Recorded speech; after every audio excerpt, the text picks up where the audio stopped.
the dealing with difficult people is an interesting concept because there are many reasons why people might be difficult. So they may have their difficult behaviour might be a result of poor processes and systems, and maybe the person was hired inappropriately and is a square peg in a round hole. There are many reasons why people can be difficult. So it depends on what the difficulty is really that will make the difference about what the way forward is. So for example, I remember being called into a law firm to deal with a series of complaints about the managing partner in the law firm, and looking back on it now, I realised that his difficulty was related to the fact that he was clearly on the spectrum.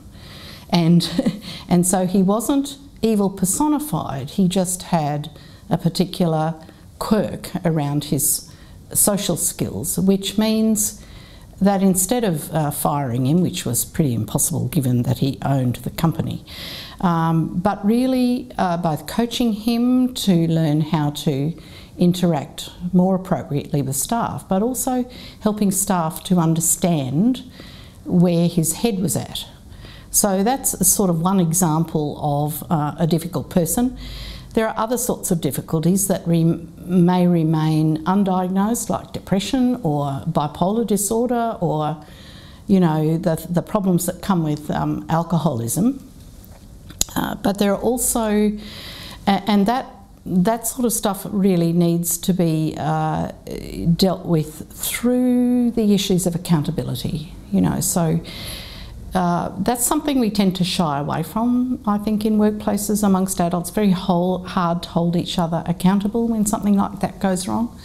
But then there are other really difficult people who are probably diagnosable with some sort of personality disorder, and they would be, in my experience anyway, the most difficult situations to deal with in workplaces because there is no resolution around their behaviour. So maybe they get sidelined on some sort of project where there's less harm done, or else they are held accountable in such a way that eventually they're let go. But if you work in the public sector, of course, it's very hard to move someone along, much easier in the private sector. Well, you can't, if you think about how we resolve issues, we have to use dialogue. People have to speak with each other about it, but dialogue's more important than just a conversation. Dialogue is actually about being prepared to open up and to explore different perspectives, to come to a better understanding about the other person's perspective, and it's really about being prepared to learn something about yourself, about the world and the other person. So you cannot resolve conflict by remote. You can't resolve conflict by not talking about it. You actually have to be able to metabolise the bad feelings that people usually end up with when they're in conflict with someone. So working with people who aren't used to talking about their feelings is really, for me, a question of a sleight of hand more than anything, because if you ask the right questions with absolute curiosity, you can get people to talk about their feelings without them even realising it.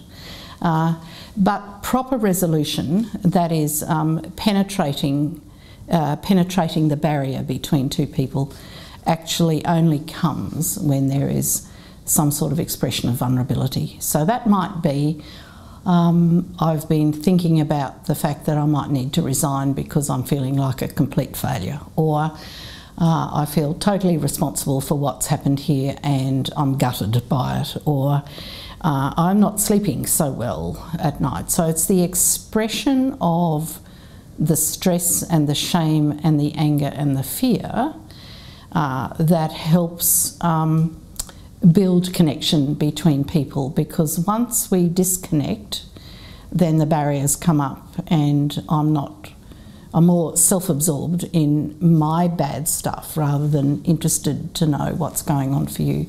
And if I can actually find out that you're not as I thought you were, that you are underneath it all, you have a beating heart and warm blood pumping through your veins, then we can find a connection somehow. So you cannot do this work without talking about your feelings. But my experience in having many constructive dialogues in workplace, usually with small groups of people and sometimes larger, is you ask people to say, so what did you think when you heard about this? And how do you feel about that? And what's this been like for you to have to be in the middle of it, and what's the worst of it? What's the hardest bit? What's been the most difficult? Those questions are not deep therapeutic questions like, now how does that really make you feel?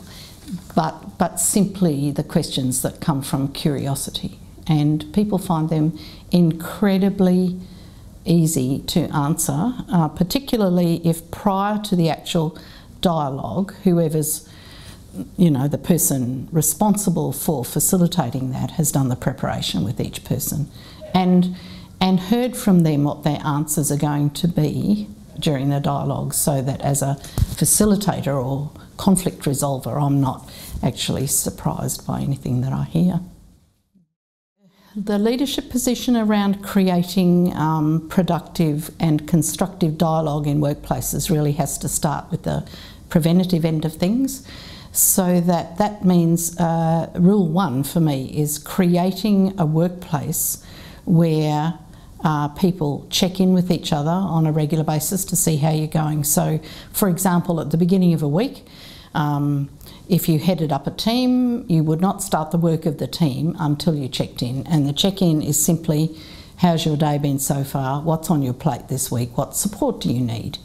And halfway through the project or the week, there's a question about how's it going, what's working for you, what isn't working for you, and at the end of the week or the end of the project, what worked well, what didn't, what do we need to improve. So, the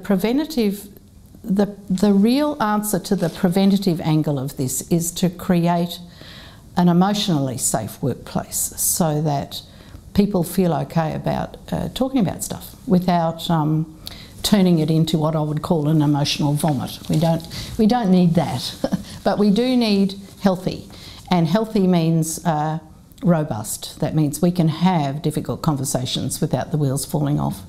So that's rule one. Rule two is that when people do have something that's bothering them, that leadership and whoever their manager might be, in terms of the food chain, that they give them the time of day and don't blow them off and say, you shouldn't be feeling like that, or no, harden up, or whatever. That people need to be able to express what's bothering them.